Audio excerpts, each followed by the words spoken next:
ठीक है मानस। तो ऐसे में राजीव, क्योंकि यही कहा जाता है ना कि यूपी से ही दिल्ली का रास्ता निकलता है, अब कैसे साधेंगे? यूपी तो साधता हुआ नजर आ नहीं रहा, यहां तो खेल बिगड़ रहा है। अब जो विपक्षी गठबंधन इंडिया, जो कि 2024 लोकसभा चुनाव के लिए खासतौर से बनाया गया, अब कैसे दिल्ली को साध पाएगा?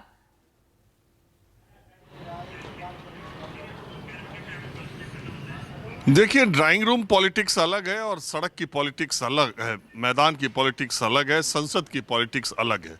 ये एक अच्छे से ड्राइंग रूम में सारे नेताओं का बैठ जाना और इंडिया गठबंधन प्रधानमंत्री नरेंद्र मोदी के खिलाफ बना देना और फिर सीटों के बंटवारे पर और सीटों पर जो सहमति बन पाना, ये पहले से ही कहा जा रहा है कि ये दोनों दो चीज़ें हैं। जहाँ तक आपने उत्तर प्रदेश की बात की, वैसे तो 80 सीटों पर वो एक कहा जाता है ना कि आपको खोने के लिए कुछ नहीं है, पाने के लिए पूरा संसार है।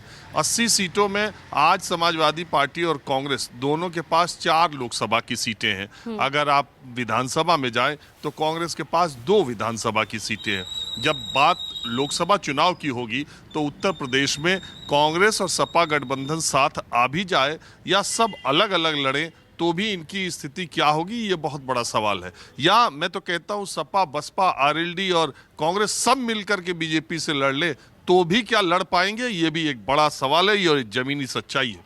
दूसरी बात यह है, ये भी राजनीति का तकाजा है कि समाजवादी पार्टी के ताकतवर रहते उत्तर प्रदेश में कांग्रेस ताकतवर नहीं हो सकती और कांग्रेस के ताकतवर होने की दशा में समाजवादी पार्टी कमजोर होती चली जाएगी।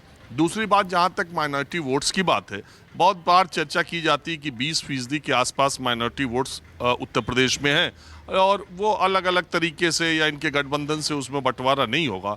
मैं आपको बताऊं, माइनॉरिटी का जो वोट है वो बहुत ही टैक्टिकल वोटिंग करता है। अगर आप पहले से देखें, आप विधानसभा 2022 के चुनाव में देखें, मुलायम सिंह यादव और मायावती को अपनी पूरी जिंदगी उतने वोट माइनॉरिटी के नहीं मिले जितने अखिलेश यादव को मिले। बल्कि आज़ादी के बाद आप उत्तर प्रदेश के विधानसभा चुनाव में माइनॉरिटी ने जितना जमकर अखिलेश यादव को वोट दिया, उतना मुझे नहीं लगता कि कभी किसी को एक मुश्त दिया हो।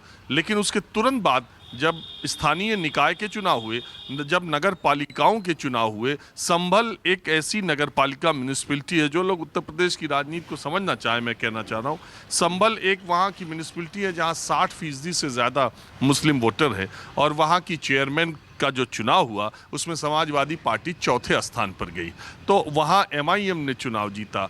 तमाम मुस्लिम डोमिनेटेड एरियाज में एमआईएम ने चुनाव जीता या बीएसपी ने चुनाव जीता। वहाँ समाजवादी पार्टी के कैंडिडेट्स को माइनॉरिटी का समर्थन नहीं मिला और जब लोकसभा के चुनाव होंगे तब भी माइनॉरिटी का वोट एक ही तरफ जाएगा, उसमें बंटवारे की कोई गुंजाइश नहीं है।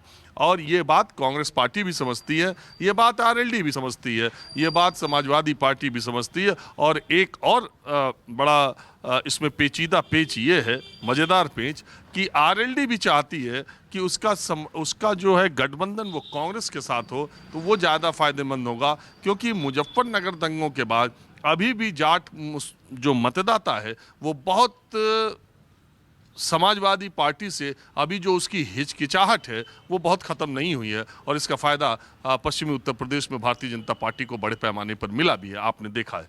तो कुल मिलाकर के अभी उत्तर प्रदेश की राजनीति किस तरफ जाएगी ये कहना मुश्किल है। ये जरूर है कि मध्य प्रदेश में कांग्रेस ने अपनी सीटों का ऐलान कर दिया है, तो मुझे नहीं लगता कि समाजवादी पार्टी के लिए वो सीटें छोड़ेंगे या अपने उम्मीदवारों में बदलाव करेंगे। अगर ऐसा किया तो ये बहुत बड़ा कदम होगा। बिल्कुल, ये बहुत बड़ा कदम होगा। अब इसके पीछे क्या रणनीति है ये समझना बहुत जरूरी है।